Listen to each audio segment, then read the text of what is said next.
Okay. Hi, everyone. Glad you could join us today for our third program in our series, Firsthand from the Field.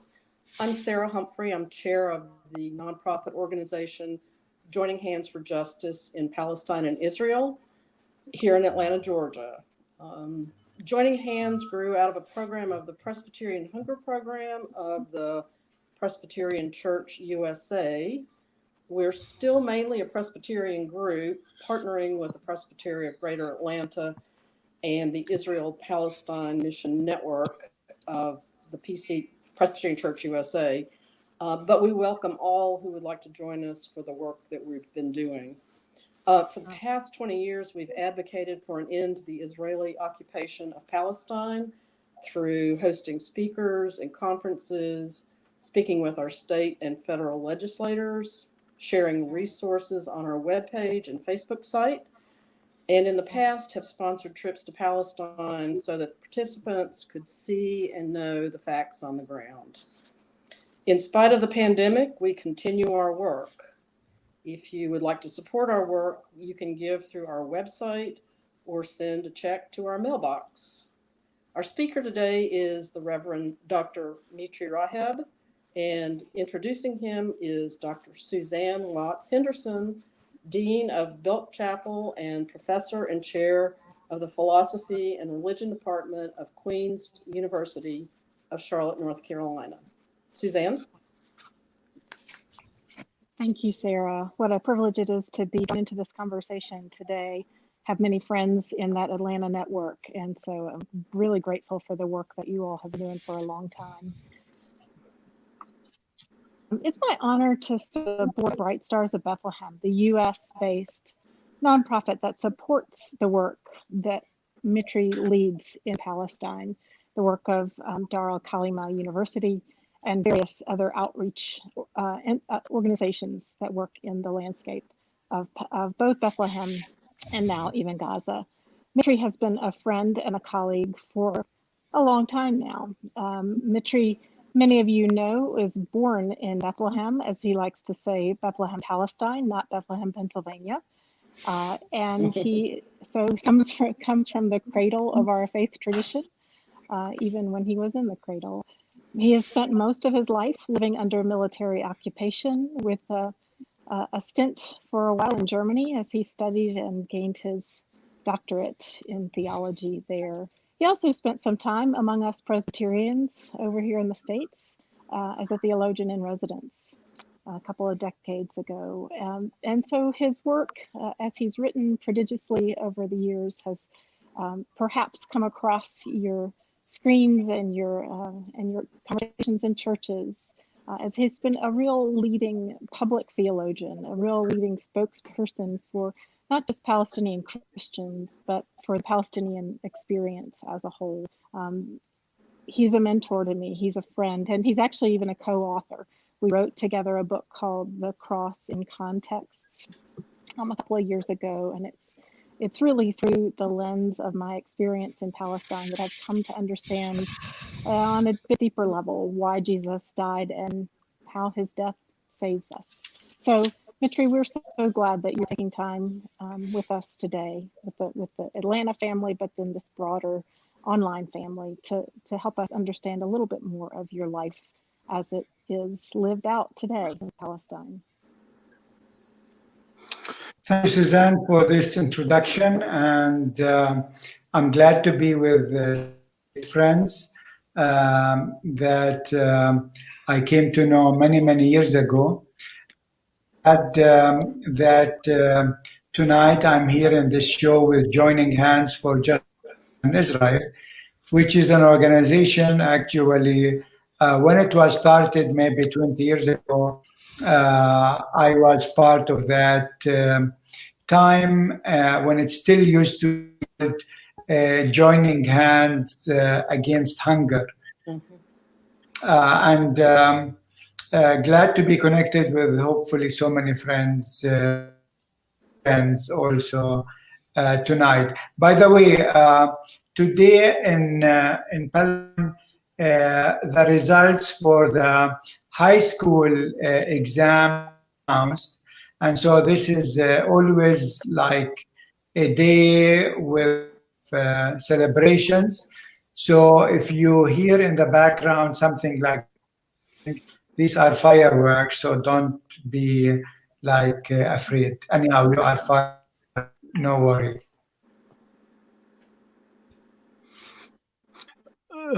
Reverend Mitri, as the past pastor of the congregation, as a theologian, and now as a president of the Dar el-Kalima University, you already went through, the first Intifada, the second Intifada, but I need to know how you, the faculty, and the student are doing under the pressure of COVID-19. Give us that kind of a glimpse of life, not only under occupation, but life under COVID. Right. The first COVID-19 infections in Palestine were in Bethlehem on March 5th. And the Palestinian government, within few hours, they locked down the city. And we were locked down for almost 80 days. And this helped us in actually the virus. So in the first 3 months, we had less than 1,000 infections in total and less death. But in the last 2, actually, the numbers of infections have been a lot. Today we have around 6,000 infections and 32 deaths. People who died from the infection, and increasing, and we are now again under lockdown for 10 days. Tomorrow should be the last day when we are in lockdown. However, this last week during lockdown, some of the key staff college, we were meeting at the college because there is so much work that needs. Now with the results of the high school being announced today, we expect many young people will come to register for the college starting Monday. So there was lots of preparation. And we used to meet in the morning in the college to try to finish.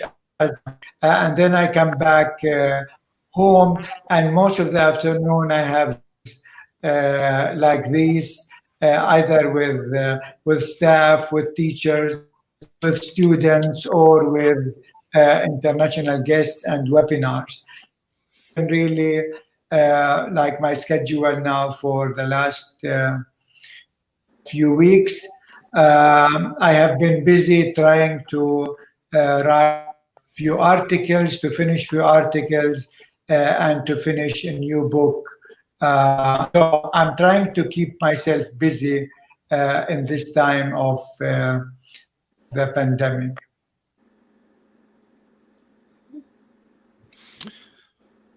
Mitri, I think one of the things that people are really yearning to know is the students that you serve, the people that you serve. What additional challenges are they faced with under COVID as well as the occupation? Many of us have been there and had some experience or seen something or heard before, but now when you add COVID on top, how is that affecting people? I mean, the effects are many different levels. First of all, for example, now new students who are registering, they spend 4 months under lockdown studying exams. They weren't able to go out of the a lot. And so we can feel there are lots of psychological and problems, especially feel to see the light at the end of the tunnel when this pandemic. But I was really moved to see how students were dealing with that in a very creative way. For example, I saw film students developing a new that deal with issues like loneliness and how to overcome out of this experience of the pandemic, or work environment, film about the environment, because people can hear the birds singing again. Or I could see how, if I look at Gaza, yesterday, for example, our students in Gaza started doing voluntary work in the society. So they went to a small Christian school and painted the whole compound with beautiful, hopeful, colorful paintings, while otherwise the school was really looking very boring, dull, like in gray, and now it has a new look. And they will be doing this now in the coming weeks. So there is, for example, to go to the beach of Gaza, which is now in summer, attraction, because also the beach in Gaza really is in very bad shape, and they want to start as much as possible from that in that.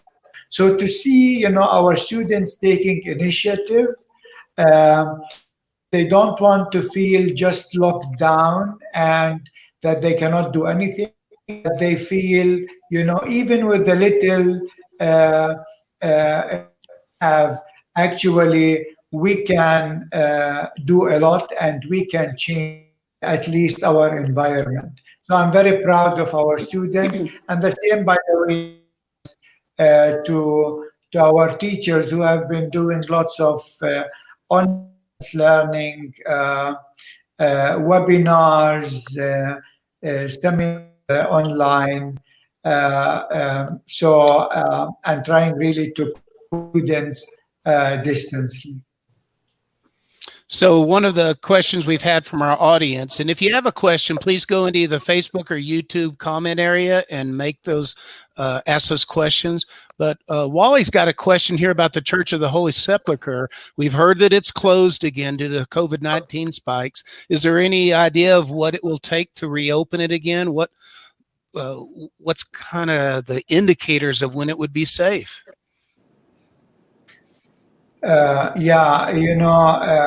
Because of this high numbers of infections, the whole West Bank locked down, and so all services and Friday prayers cannot actually be in the sanctuary, but online.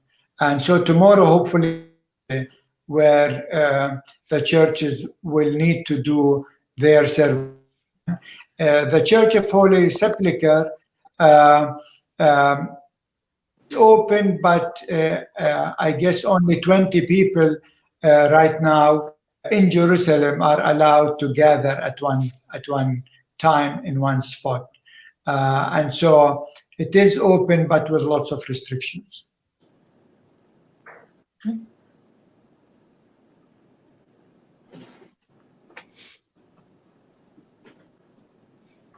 Suzanne, I know you had mentioned a question earlier that you thought folks might be interested in. Do you mind sharing that now? Whoops. You're muted. There we go. Sorry, I had muted myself. Mitri, you may already have touched on this, but I always find it so inspiring to hear stories of hope, the ways in which the particular approach to education that Dar al-Kalima takes, which is to foster both critical thinking and creative expression, and to understand those two things as going hand in hand, and therefore equipping this next generation of leaders for Palestine. I wonder if you have other stories that you'd like to share with us about the ways in which you see the hope cropping up that kind of grows organically out of this approach. Yeah, thank you. You know, Dar al-Kalima University College is the first and only university college in Palestine that focus on arts and culture. So these are really our focus. And in Palestine, you know, we have, believe it or not, 47 universities and colleges, although we are a nation of 5 million people, and yet 47 universities and colleges. But none of these universities and colleges focus on art. And so we chose this niche really to focus our efforts in and to make all the difference. Because I believe that, you know, for people living under ongoing occupation, you know, where you feel like, you know, it's a marathon. This is a long struggle. I mean, my father lived this struggle and living it, and my daughters will be living it. So it's a long marathon. It's really very important that you learn how to breathe. And for me, culture is like the art to breathe. So it's when everything around you is falling apart. Culture helps you to stay sane. You feel so insane. So this is why we focused on this. We believe that Palestine needs a new generation that articulate our narrative in a new way through music, through dance, etc.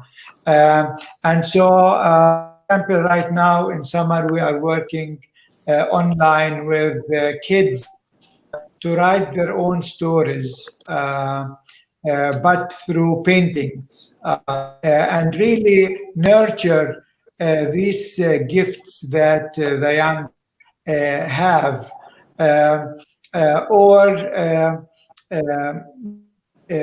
trying to start competitions with young people in photography, so that and are in lockdown, they can overcome that through positive approach. But also critical thinking is important for us because, you know, especially as Palestinians who are facing really an empire locally and internationally through the many empires, it's very important to develop these critical skills, but also these communication skills.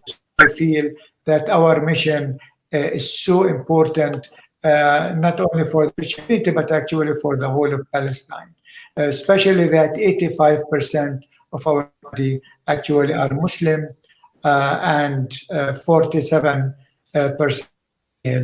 And so empowering also, especially the young women in Palestine, is at the heart of our mission. And in fact, the latest book that came out just this week is called Middle Eastern Women, the Interstory, Religion and Culture, which is available actually in Kindle form as well as on Amazon.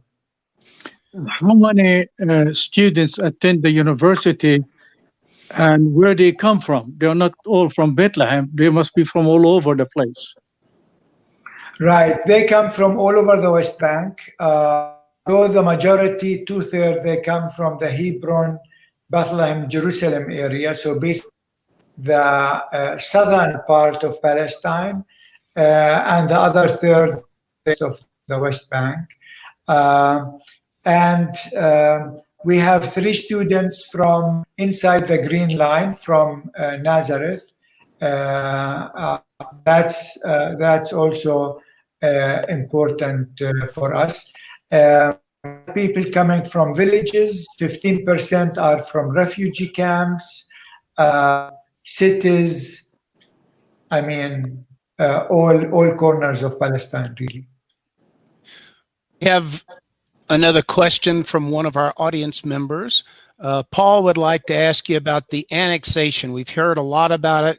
We're never sure exactly what to make of what we hear on the news. And he even references an article from someone named Peter Breinhardt. But can you kind of give your take on the possibility or what's going on there in the field, on the street?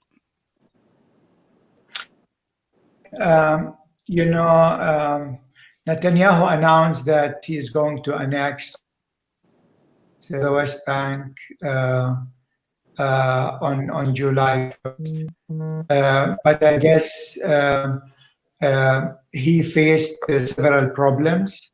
The first problem is that the Israelis themselves are not united what they mean with annexation. You have the government. They would like mainly to annex the larger settlement, and which makes like between 10 to 15% of the West Bank. Netanyahu annexed that part in addition to the Jordan Valley, which then 40% of the West Bank, and the Jewish Hitler and colonizers, they would like to annex the whole West Bank, which is that's like the maximum.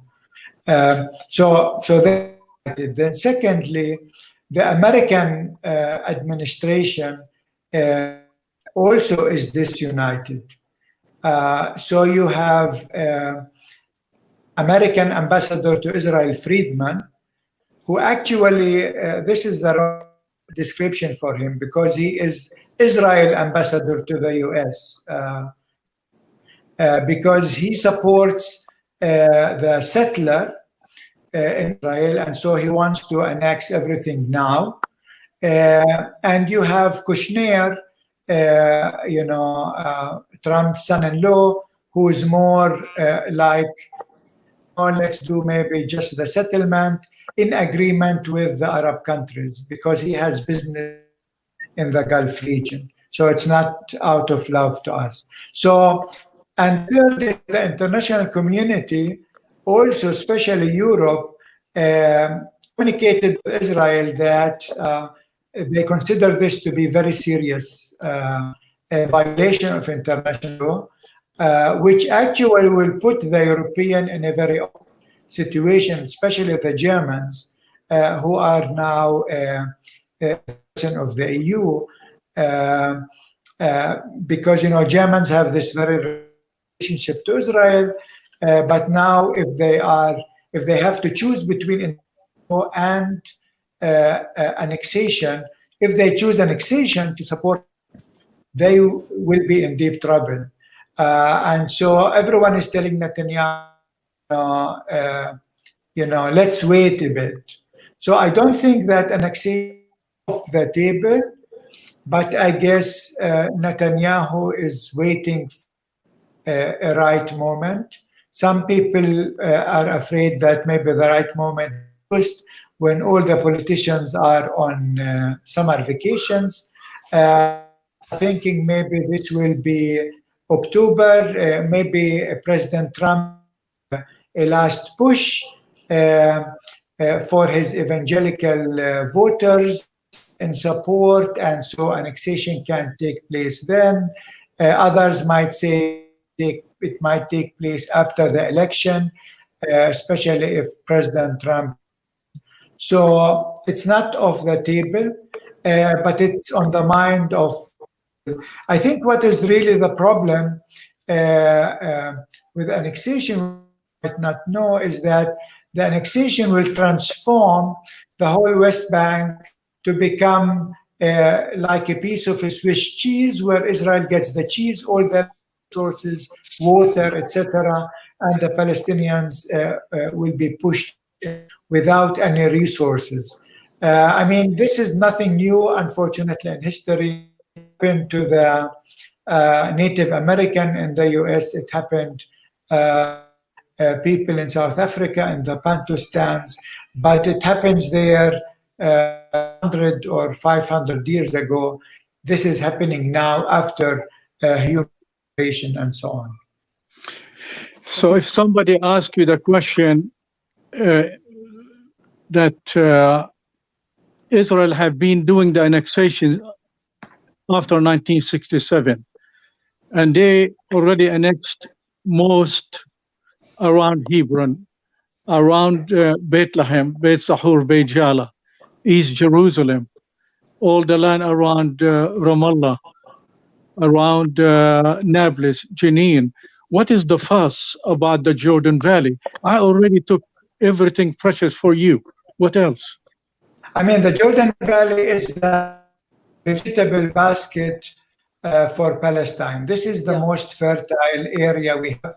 It makes 30% of the West Bank, and it has the largest of water, one through the Jordan River, second through the underground aquifer, 125 million cubic meters of water, and thirdly is the Dead Sea, which is for minerals, but also for of great importance. I mean, there is no American group visiting the Holy Land floating on the Dead Sea.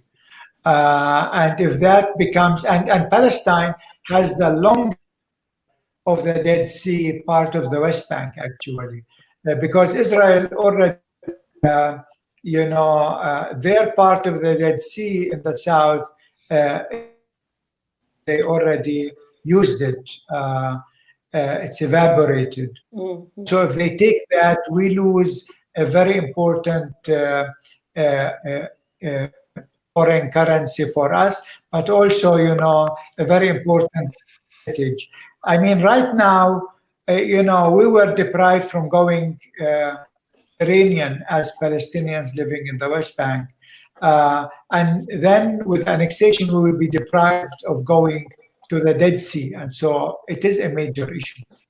Other thing is that, occupation, Israel is taking de facto, but annexation will make the de facto de jure. So this land will be under Israeli rule, not military rule, which will give the settlers carte blanche because even speed up the building of settlement.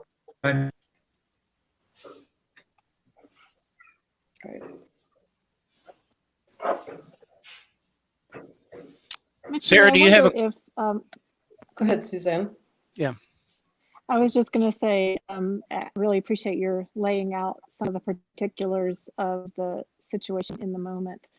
Do you have thoughts on what folks who are watching today and hearing either some new information or some new nuanced information, if we're inspired to act, what would you have us do? And has that changed? Is there anything particular about this moment that calls for our specific actions?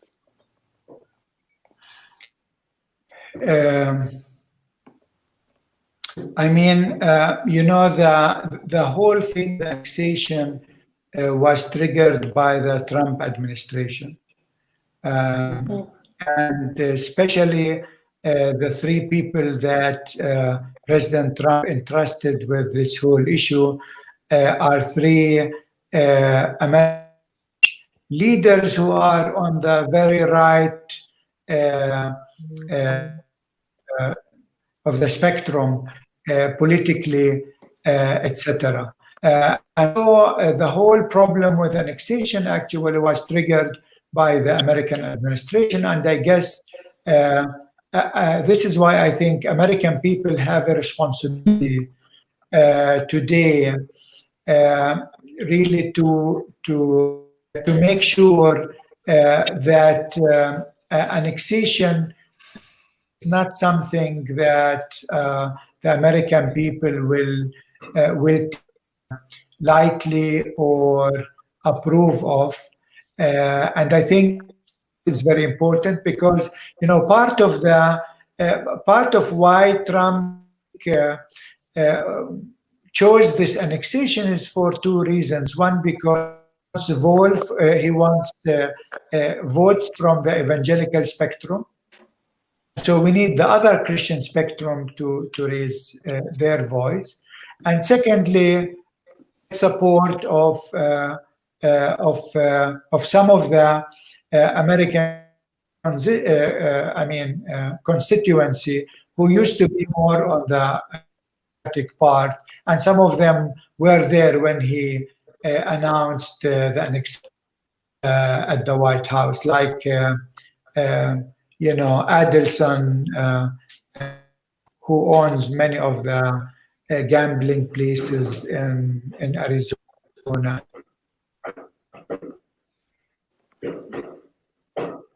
But Mitri, to be fair, really, that was an act of Congress way back in 1994, when both Republican and Democrats said we need to do two things: move the embassy from Tel Aviv to Jerusalem, and then we need Jerusalem to be unified. Our Congress need to act.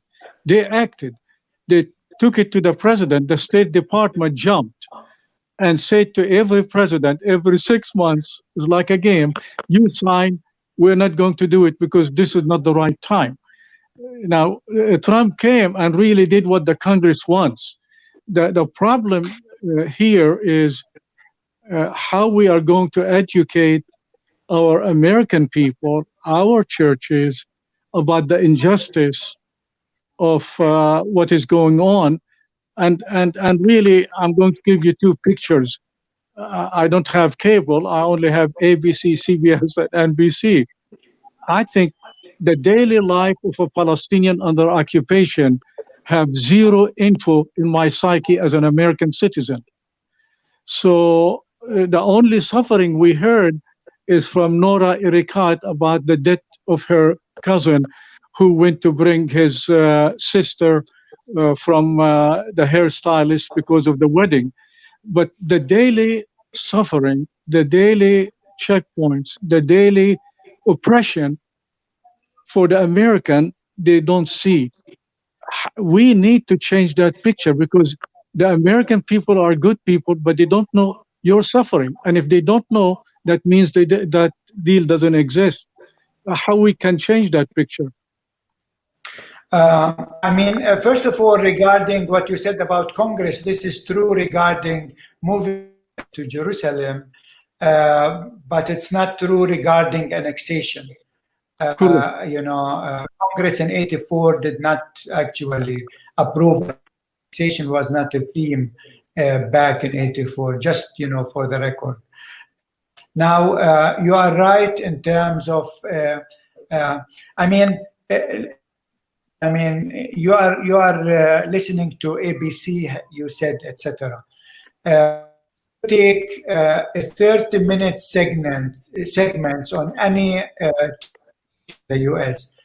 The international news get 1 minute 26 seconds. Usually, this is where our troops are. So it used to be Iraq and war and terror, these kinds of things. So in general, the American public know not very much about international.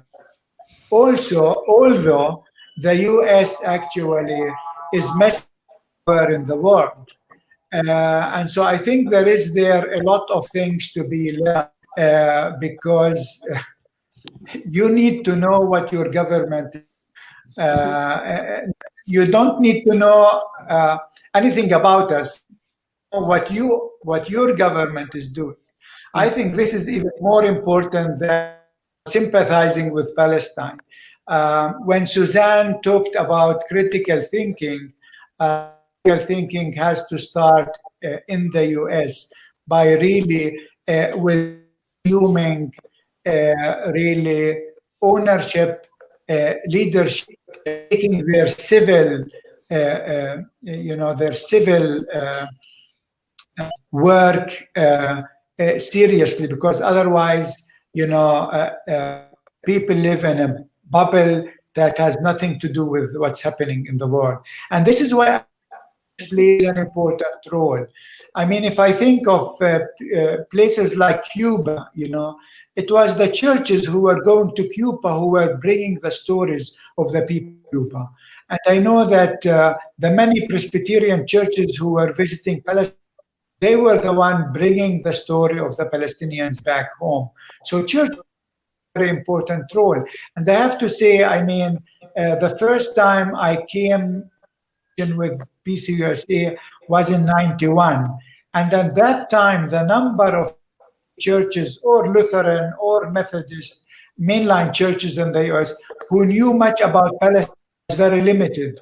But now actually, I mean, we came way with the Presbyterian Church voting for divestment, for example. So churches, but they need to believe in the powers that they have.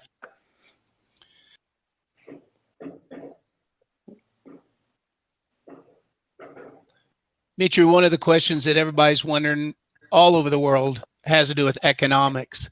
And I have trouble imagining what it must be like for our Palestinian brothers and sisters economically. How are they making it from day to day? Right. I mean, this is a major issue. The American government and the European governments are putting billions of dollars, the unemployed and those who lost jobs, etc. In Palestine, the government, they even cannot pay salaries for their own employees. And for a city like Bethlehem that lives to 70% on tourism, you can imagine how devastating that is.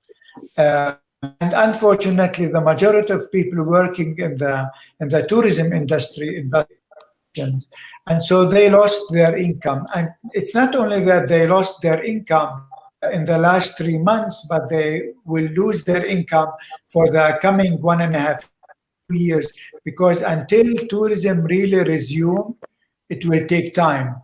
And so I tell you, I mean, poverty is increasing drastically in the West Bank in general and in the Bethlehem region.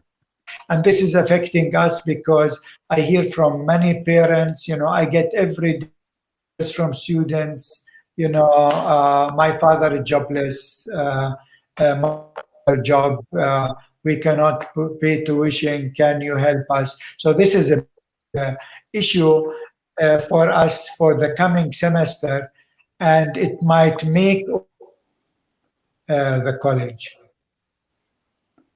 So the next question is, if anybody in our audience want to sponsor one student, what will be the cost per semester in your university?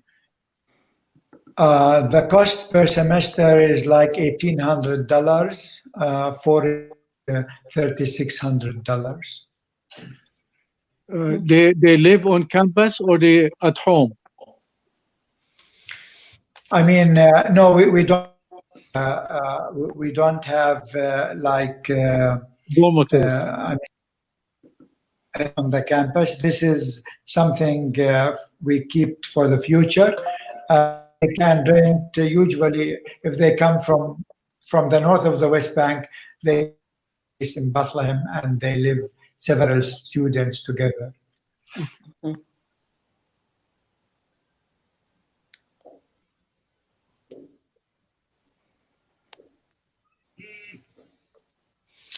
If you have a question that you'd like to ask, please put it in the comments section of either Facebook or YouTube, and we'll certainly share those. And then you've seen before, as we share this slide, if you'd like to contribute, part of the proceeds from today's event will be shared with the organizations that Mitri supports, and we certainly appreciate your donations. Suzanne, what question might you ask of our honored guest? Well, gosh, I'm just sitting here, sitting with this really rich discussion and rich tapestry, really, of life in Palestine right now. And I think I wonder, Mitri, if there's one. I'm always thinking of folks who are with us in this conversation for the first time, and if there's one piece of information or element of understanding about the situation that you're living under, whether it's COVID related or just occupation related, if there's one thing you hope people in the United States, and particularly people in our churches, understand, what would that be?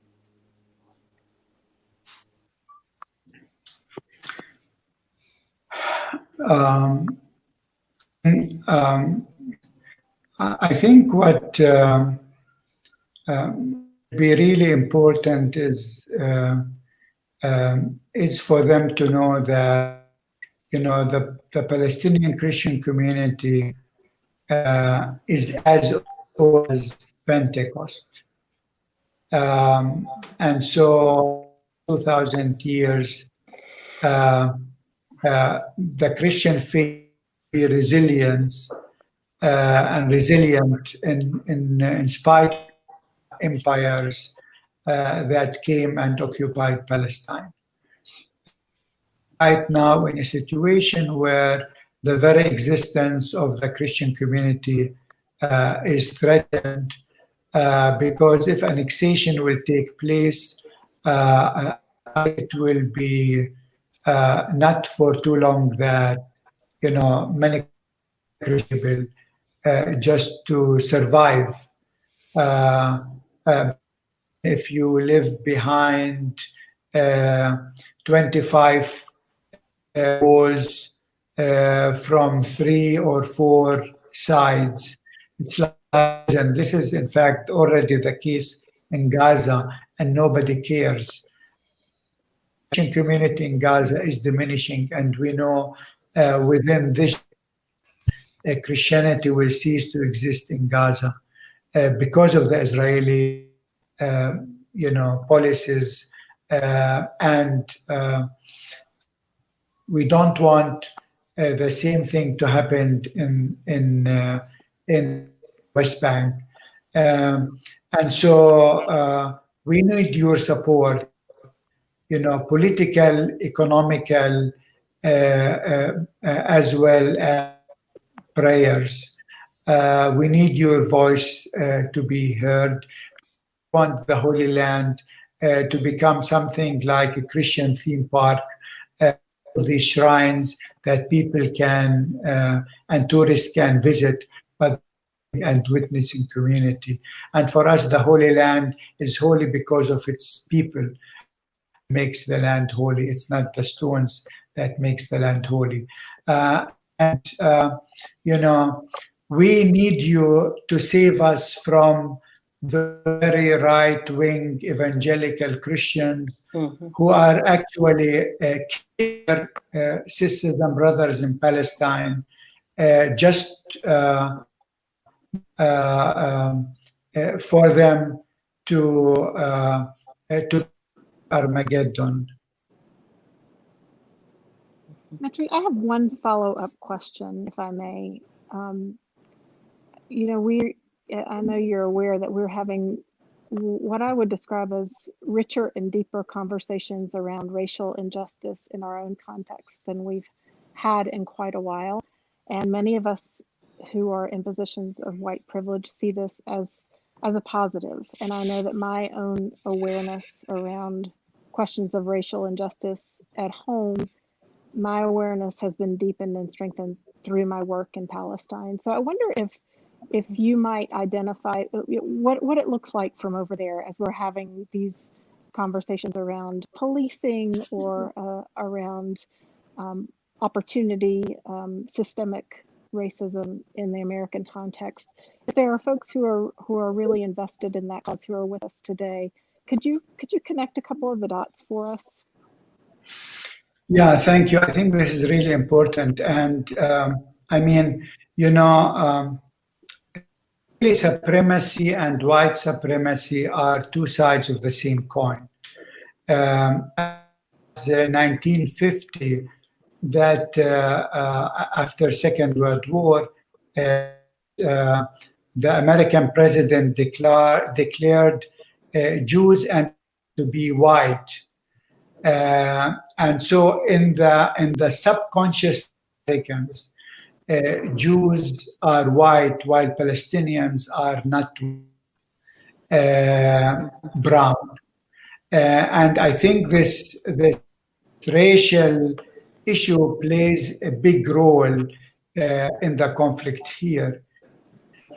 I mean, when I see how American communities were squeezed in areas with resources, I mean, if you take the percentage of by Black people is almost nothing. And so annexation again is part of that mentality. We take the land and we squeeze those people in these Bantustans, in these holes. So you have the connection because these evangelicals who take the Bible, literally, they say that Palestinians and Black people are descendants of, they are cursed and they are to serve the others. And so you have all of in the subconscious playing a role besides politics and the military issue, etc. But let me say one last thing, which is, I mean, these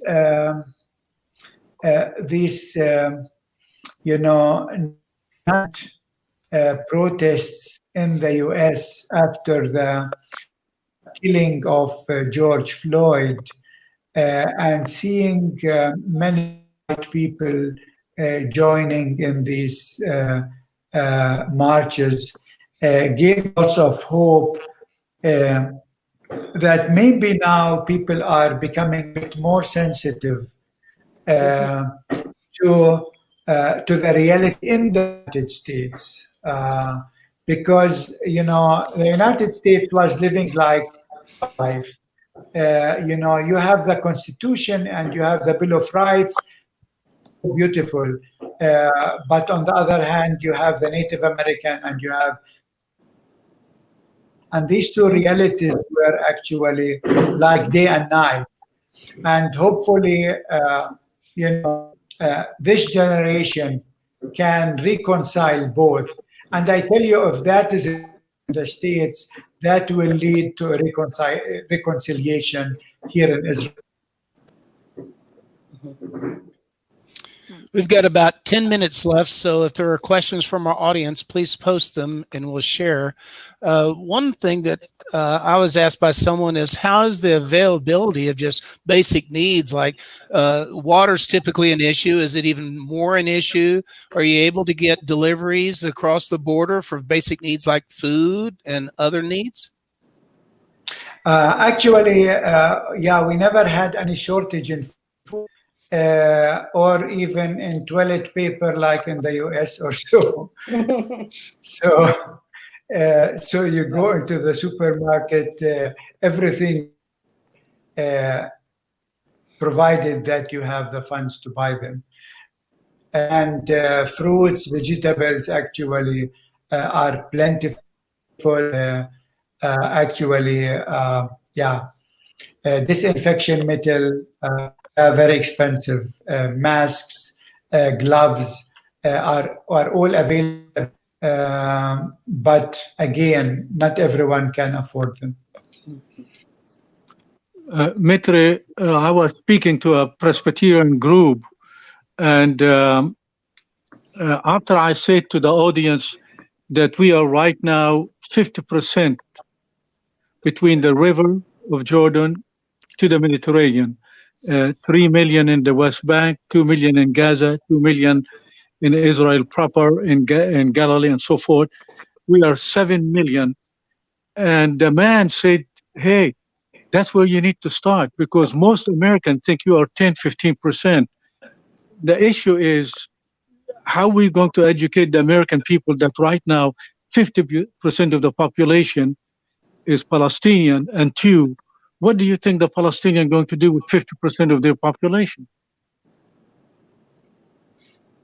I mean, you are right. Between the river, Jordan River, Mediterranean, there is almost an equal number of Israeli and Palestinians today, 50-50. But 50% they have all the rights, while the other 50 they have no right. And this is the inequality, this is the injustice, and this is the civilization that is taking place. You know, that we need to educate the Americans only. I think even more important is to give a face and a voice to the Palestinian people. Story is really important. And I know that one reason behind this series, because you want to hear firsthand what's happening. And I think we need more initiative like this.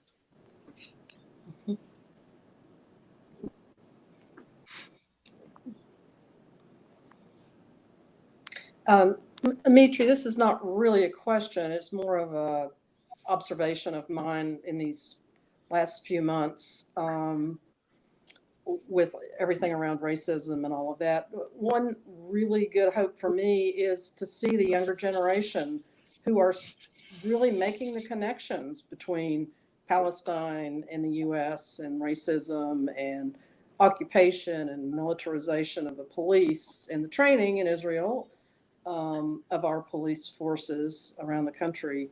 Do you see any of that happening within Israel proper?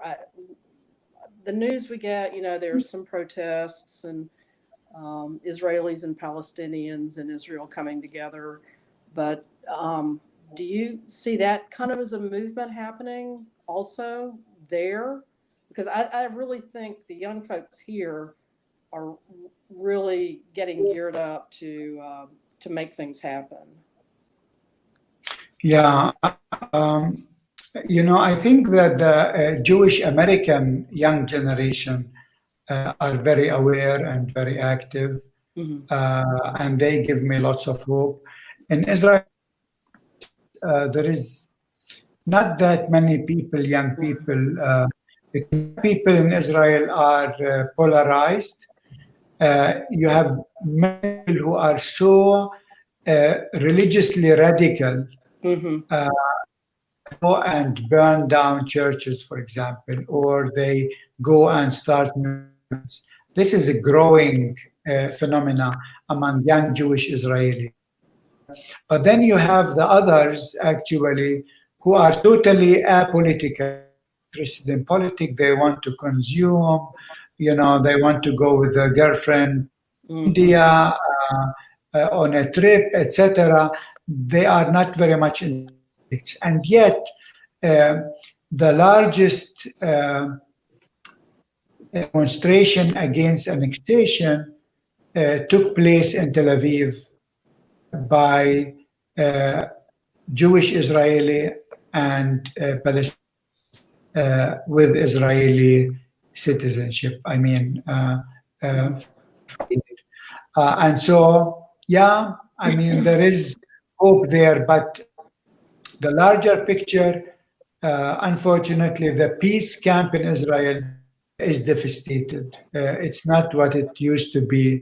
Today, it's like worldwide. Israel, one of those countries that is experiencing pop and right radical, politicians who use racism and weaponized religion. So, Right. We've got about 5 minutes left. And Mitri, do you mind taking a few of those to maybe either summarize or just tell us what message would you like to leave us with, or is there a call to action? Anything that's on your heart, how we might support you or help you. And then Sarah, when he's done, when you close us out.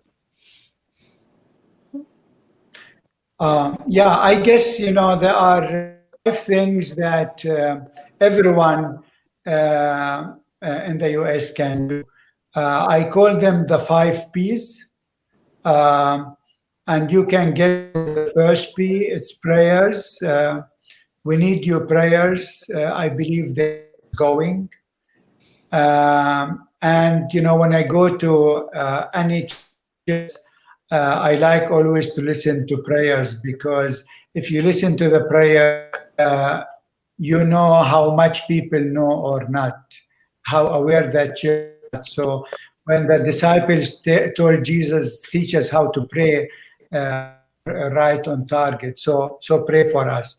The second P, hopefully the pandemic is over. We need more pilgrimages. We need more groups, pilgrimages for justice and peace. And hopefully joining hands for justice in Palestine and Israel can lead a trip as soon as possible. So really create jobs here and give some income. The third P is political advocacy. Whenever I go to the Hill to meet with people in Congress, they always say the other side, they come to talk to us every other week, and your friends show up only once a year. We need to hear more from them. So, we need to speak up and to send a letter to your representative, even if your representative doesn't respond quickly. The fourth P is products. Because there are no tourists coming, and people will start in 1 month preparing for Advent. Maybe your church can get products from the whole products that our students have produced in jewelry, in glass, in ceramics, in wood, etc., and sell them to support scholarship. And the fourth P are projects that also you can do. For example, under lockdown, while everything is closed, workers working on the campus of Dar al-Kalima College, a beautiful garden in memory of one of our board members in the US from Bright Stars of Bethlehem, who passed away several months ago. And so projects like these there are so many that you can really support. Good. Thank you. Thank you so much, Mitri. It's been really helpful to hear from you and know what's going on there. Again, for those folks who are listening and are kind of new to this issue, please reach out, read, go to websites. Our website has a lot of resources on it. If you have any questions, email Mitri or me.